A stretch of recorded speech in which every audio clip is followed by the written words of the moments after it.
Somebody has been leaving notes around my house. They're starting to freak me out. They started innocently enough. Don't forget your keys, read the first message, scrawled on a sticky note in loopy letters. It had been left on my fridge door. It immediately grabbed my attention, because at the time I lived alone. I had no memory of writing it, and the handwriting didn't match mine, or anyone I knew. I was slightly perturbed, but wasn't sure how to react. In the end I just tossed the note, and went to work. The second note came a few days later, left on my kitchen counter. The sticky note was pink this time, but still had the same distinctive loopy handwriting. Make sure to pack a lunch today. Again, I was unsettled. Now, any normal person might have reported this to the police, but during that time I was going through a major depressive spell. I had moved to a new city away from my friends and family, and had started a new job that I quickly realized I hated and didn't nearly pay enough. Home was lonely and work was soul-crushing. I had trouble enough getting out of bed each morning, let alone filing a report that I'm sure the police would not take seriously. Even more stressed, I crumpled up the note. However, I ended up packing a small lunch for myself. Usually I didn't bother to put in the effort and just ate cafeteria food, but against my better judgment I fulfilled the wishes of the note. That day the cafeteria was closed. The main cafeteria fridge had broken overnight and many of the frozen lunches inside had gone bad. Management thought it would be better to shut it down for the day. A feeling of unease settled in my stomach after learning the news. It was as if the note had predicted it. The notes continued throughout the following weeks. They would typically show up on random days, no more than 3 notes to a day. They were all left in obvious places in my apartment, all on sticky notes, and in that unfamiliar loopy handwriting. They began to grow more prophetic. Take I-80 today. There will be a bad accident on your way home. Janet is going to offer you some cookies at the office. Politely decline. They will give you food poisoning. Marie has been on a diet. Compliment her on her weight loss. She'll end up thinking well of you. Of course, I tested the notes to see if they were accurate. Every time I ignored their advice, whatever it warned against came true. One day a note said to pack an umbrella, and I purposely didn't.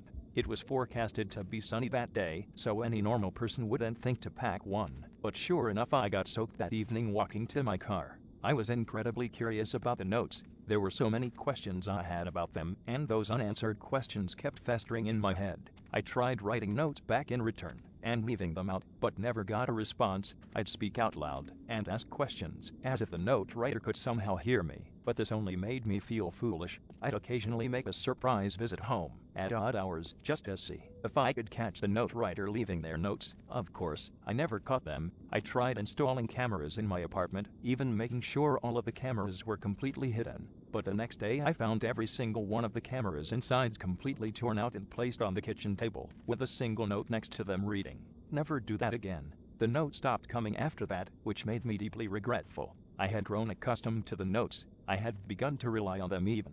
They had significantly improved my way of life over the last few months, both mentally, financially, and socially. I had actually started making friends at the office thanks to their advice, and for the first time in my life I was even a bit popular. My managers, who before the notes didn't pay much interest in me, now valued my presence and would ask for my opinion on projects. It was no secret I was on my way to a promotion. Could I still do that without the notes? I also valued the notes as a friend, as weird as that sounds, or more like a guardian angel. Wherever they were from, they were always protecting me. Without them, the future was suddenly unknown, dangerous. Every time some mild annoyance popped up from that point, from bad traffic to stressful work situations, and even a minor paper cut, I thought about how this all probably could have been avoided if I still had the notes. The next week, a bright green sticky note appeared on my bathroom mirror. "Don't forget to call Mom today. It is her birthday." I nearly cried. I decided to sack my investigation, and just accept things as they were. Slowly, the fog of my depressive spell began to lift and I could feel myself returning to how I used to be. My confidence rose, and for the first time in a while I felt an equilibrium with my life. I went out, cracked jokes, and even managed to clean up my apartment. I also managed to get a girlfriend somehow. Her name was Amanda.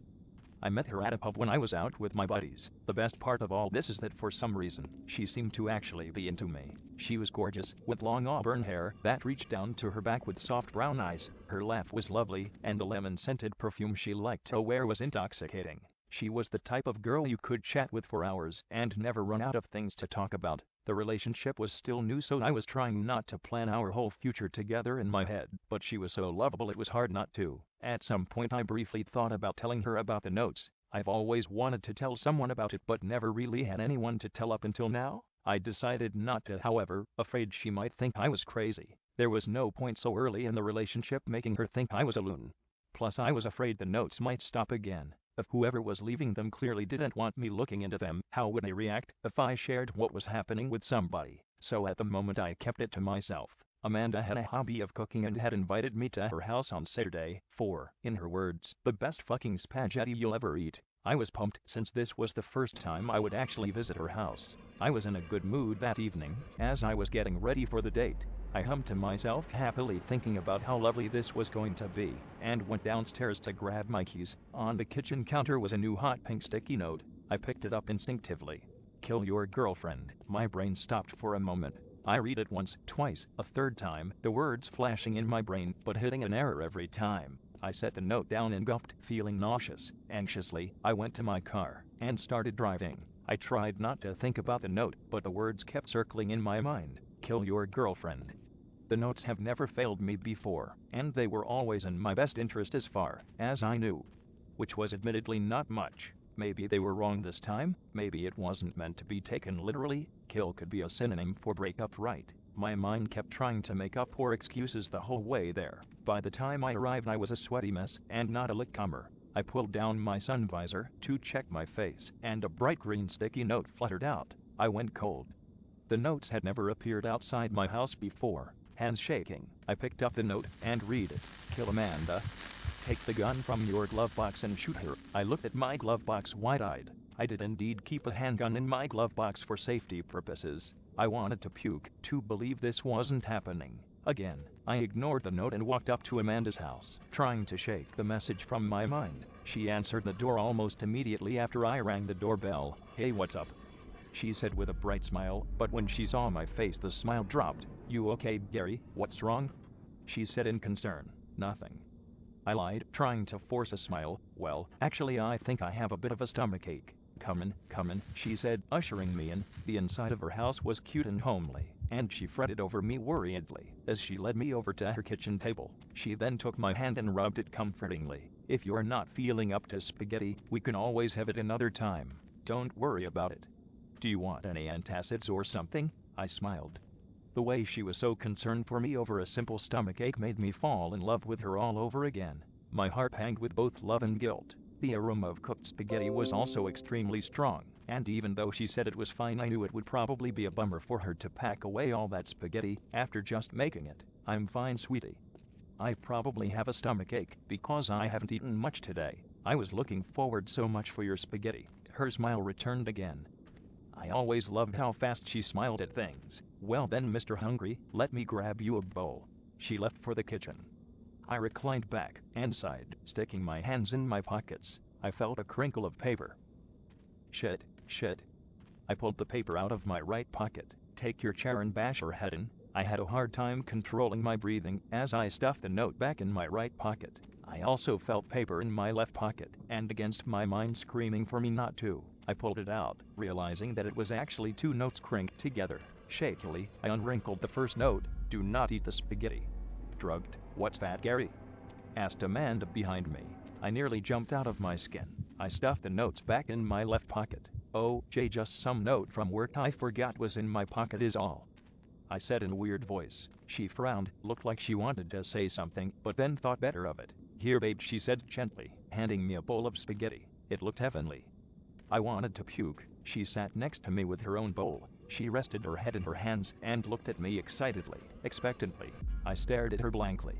Well, take a bite, silly, she said, gesturing towards my bowl.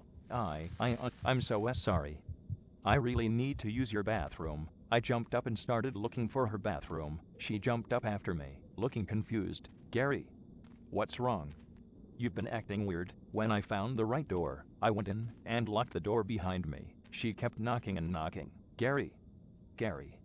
Seriously, what's wrong with you? Is the stomachache that bad? Talk to me, Gary, please. I backed up and against the bathroom wall, then sank down to the floor. I pulled out the two notes from my left pocket again, this time reading the second note. My heart sank. She is not Amanda.